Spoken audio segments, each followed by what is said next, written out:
felt me niggardly that I'm really not. I can't take much more of this, Winston.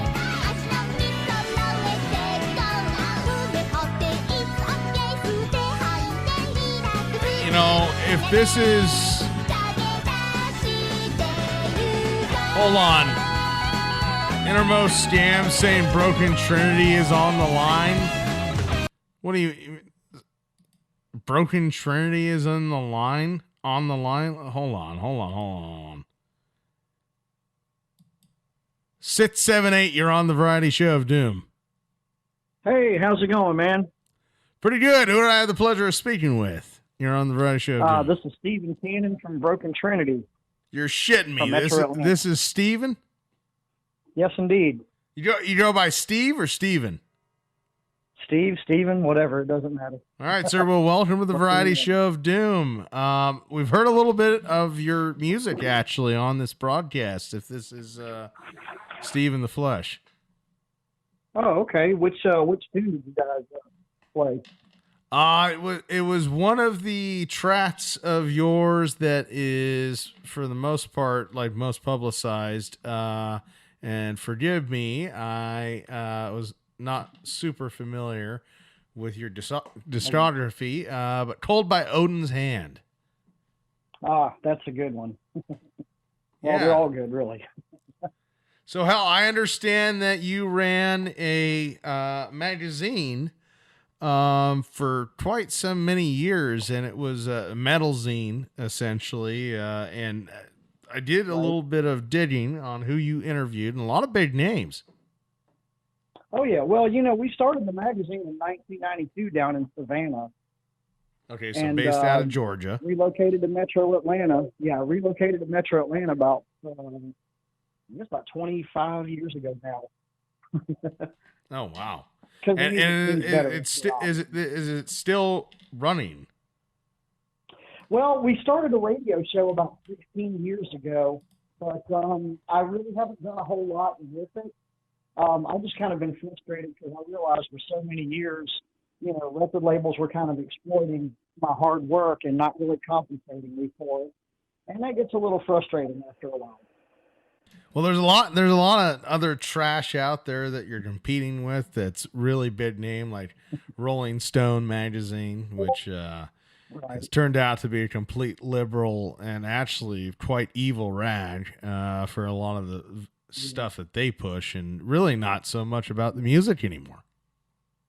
Well, I try to keep the politics and all the religious ideologies out of the music. I mean, I'll read a magazine if it's got good music stories.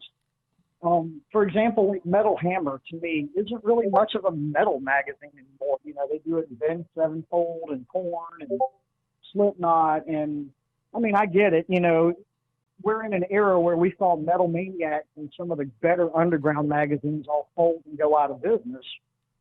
But, it gets to the point where you pick up Metal Hammer, and I hate to pick on them specifically, but, you read it and it's like, okay, where's the black metal? Where's the doom? Where's the thrash? Where's the 80s metal, the traditional stuff? You don't read about that in those magazines anymore. No, it's hardly about the genre at all, to your point. Absolutely. Exactly. We do have some questions in the chat. I think this one may have been directed at you, Steve. Pepe the Fraud says, we have no, that's not the line. What do you think of the NWOHTM movement, a new wave of heavy metal and thrash? You know what? I think it's amazing. When you've been in this business for 30 years, everything kind of comes in cycles. And Jeff Cirillo from Abdullah actually explained it best. He said, the kids that are coming up whose parents were into 80s metal, for some kids, they don't want to listen to what their parents listen to. So that's where the rise of the grunge and the rap movement came from. Now, what happens when these kids grow up and have kids and become parents? It kind of comes back full circle, if you see what I'm saying. So to me, I think it's a great thing. I mean, the kids that are looking for good music, they're going to go back to the roots. And that's just the way it is. I mean, even with bands like Alice in Chains and Soundgarden, you've got new kids who weren't even around when those bands were in their heyday going, wow, this is good stuff. I mean, good music is timeless regardless. Absolutely. And I think there's a huge, and I've talked about it a lot on this broadcast, a huge influx of new thrash bands that really Oh yeah, have the superb late 80s thrash sound that, as a fan of thrash as I am, fell in right. love with as a kid. And to Yeah. hear that sound have a resurgence like in this movement and in what you described, it's quite exhilarating. Even death metal and black metal seems to be having a little bit of renaissance as well. Well, doing a music magazine for 30 years, we were into a lot more than just metal. I think it was the second issue of my music magazine where we actually did a feature on Sun Ra, the rebel jazz artist, because he was kind of doing his own thing back in the 50s and 60s. And, we've also covered techno, electronic, goth, industrial, punk, and hardcore, ambient. But we always got tagged as primarily a metal magazine. I always loved to review that stuff. In fact, my guitar player, Sean, who's also in a band called Sonic Armada, they do like an industrial metal thing. But Sean and I both DJ and goth industrial night down here in Bentonville, Atlanta, every like month and a half or so. Wow. Now what, and Steve, what was the name of your magazine for the viewers at home? Vibrations of Doom magazine. Vibrations of Doom. Okay. Not Yeah. too different from the Variety Show of Doom. So there's that in common. Well, that Oh, there we okay. go. Well, we started it in '92, and we were one of the first 92. ones Okay. on the internet. To still be going. So did it start as an internet magazine, or did you circulate print? No, we've never done print. It's all, well, back when I was doing it, there wasn't really the internet like it is now. It was kind of like local bulletin board system. Right, bulletin board system, or maybe on IRC or whatnot. You could blast out a little bit. Exactly. Yep. Yeah, that goes way back. There's people that are probably going, "What the hell is he talking about?" Right. Well, okay, so that's outstanding. Now, tell us about Broken Trinity. Tell us a little bit about the band, who you guys are. I mean, are you still releasing music, or? Yeah, well, actually, the band broke up briefly because I thought that, we were kind of done. I had a few members leave. Basically, Broken Trinity actually started out as a Trinity with Sean, Ray, and I. And is that where the name comes from? From the three musicians, you guys, the Broken Trinity? Well, actually, no, it doesn't. I've had the band name ever since I left Hallows Eve, and just decided I wanted to start my own project.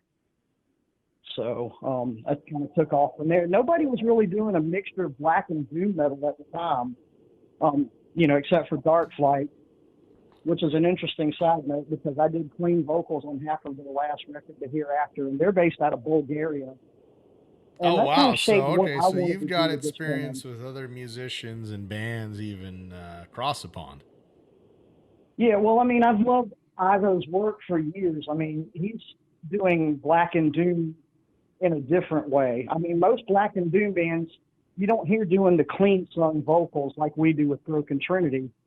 And actually, there was supposed to be some thrash in the music, but we haven't quite gotten around to incorporating that yet. The new stuff that we're going to be writing is going to be going in more of a, I guess, kind of like a tribal black and doom direction. Like, think Caladan Brood or Summoning, but still with the doom metal influences. And we may throw some thrash in there just for the hell of it. Well, that would be interesting to hear. And then, so when you ran the Vibrations of Doom, and I read something about it, about all big names that you interview, out of everybody that you ended up interviewing with the magazine, what were some of your most memorable interviews, and who, as far as a musician or an entire band? Oh, well, first of all, Mazadaris from Bloodstorm. I think I've interviewed him twice, and he talks about the occult in a way that really kind of grabbed my attention, where he talked about the occult as undiscovered science. Because there's still things like astral projection, astral travel, things of that nature that would be considered kind of new agey, but, definitely have their roots in science.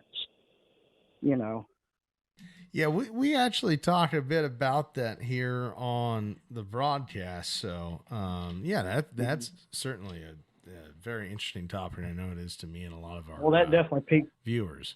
my interest. Yeah, actually, And I just wanted to say, yeah, man, I'm very grateful for the opportunity. We're very grateful for our fans, the few that we have. I've been in the business long enough to see all the bloated egos of rock stars and everything, and we're not like that at all, man. We love to get on stage. We like to write music. We like to play. yeah. So you We're guys kind are of going through a you're a gig reorganization band. You're process not right now. touring, but you go and play gigs, and you're doing it for Yeah. fun. And well, you're kind of semi-famous. Your name's been circulating the internet, so we found out about you. So Oh, that's cool. right on, dude. Okay. And like I said, I just kind of been a one-man show for 30 years. So I guess you could say I've been kind of isolated in that regard. And I kind of really wish I had branched out and maybe gotten some more help. But I'm just one of those that when I see a need to be filled, I just go out there and fill it. I mean, the biggest thing about Vibrations of Doom for a long time was the classic album section. And I don't know if you're familiar with that, but we have over 1,600 rare classic and out of print albums from the 80s that you can listen to in their entirety. Wow. Okay. That actually is a hell of a resource. In fact, one I'd be interested in looking at myself. Yeah. Wow, that's outstanding. Now, is there a way for the viewers at home to check out the Vibrations of Doom magazine? Yeah, vibrationsofdoom.com. Vibrationsofdoom.com. Okay.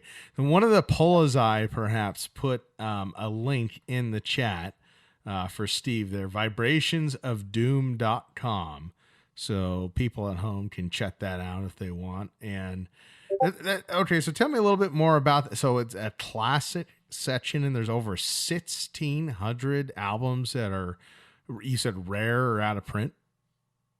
Oh yeah, well, I got into this years ago. It kind of started out with, when I got into metal in my teens, I started getting into the really obscure underground stuff like Venom, Hellhammer, Onslaught, Razor, Iron Venom Angel, started all black Power metal. Driver, Wow. Okay, so you got good So, roots.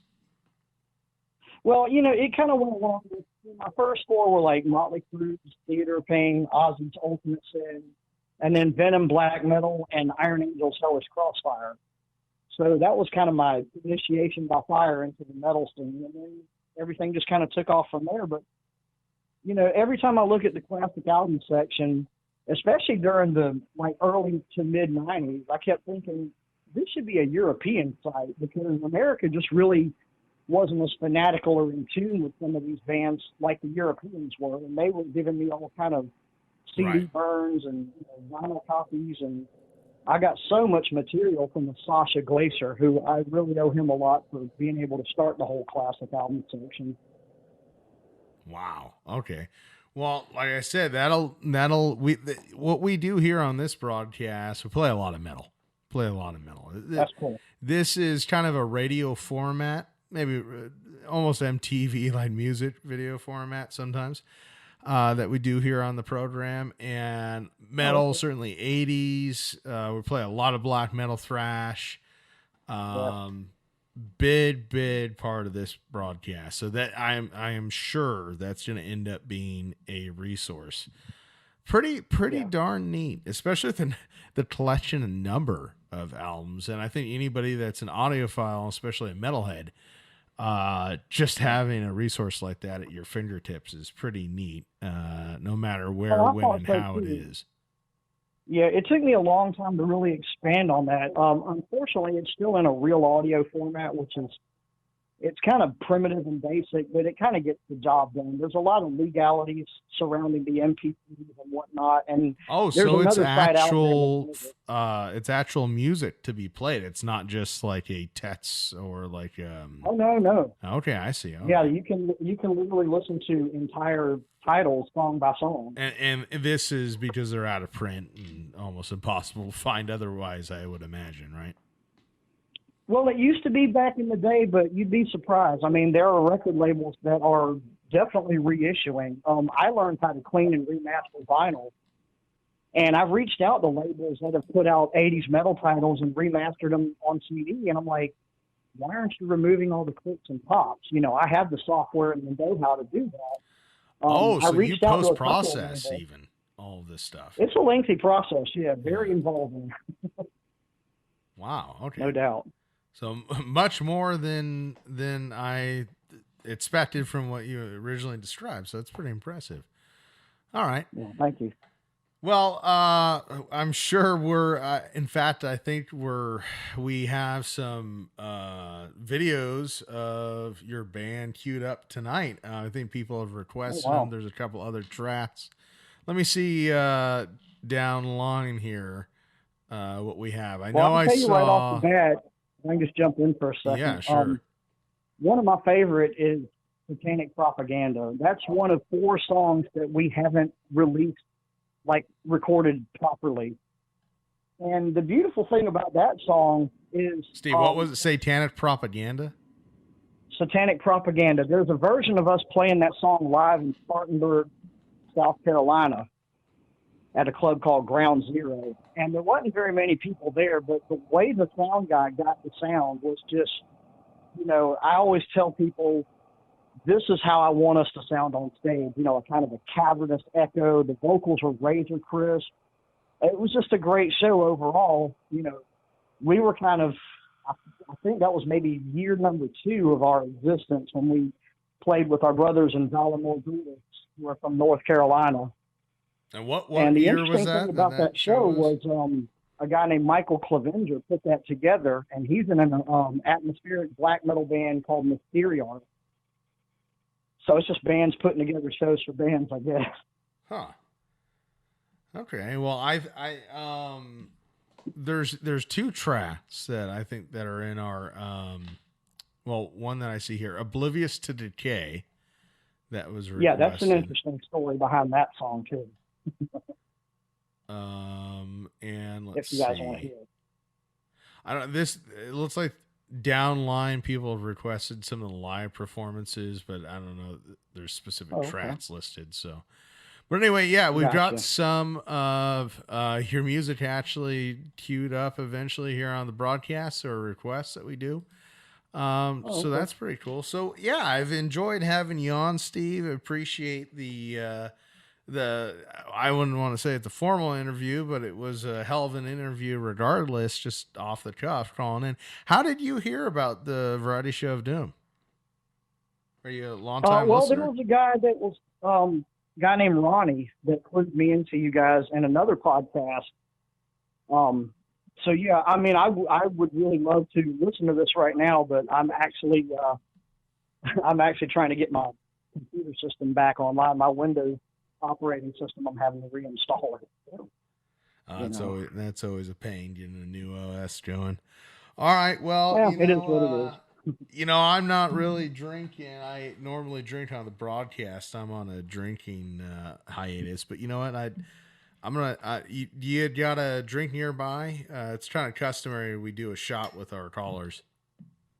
Oh hell yeah! Well, I got a bottle of mead in the fridge. I love. You know, I'm all about the Nordic stuff. And I drink mead, and oh, there you go. I brew a little bit of mead myself, actually. Yeah, I love this stuff. You know, it's based on the original Nordic formula because we're all about Norse and Viking stuff here. That's just kind of how we go. Absolutely. All right, you got your drink in hand? Yes, I do. All right, Steve. Steve of Broken Trinity calling in. Here we go. Prost, sir. All righty. All right. Thanks for calling in, Steve. Hello. Absolutely. All right. That was Steve Cannon of Broken Trinity. All right. Very good call. Totally off the cuff interview. We appreciate you calling in, Steve. And I guess a listener named Ronnie contacted Steve and lined him up with the show. Okay. Pretty outstanding, and saved us from that degeneracy that Winston had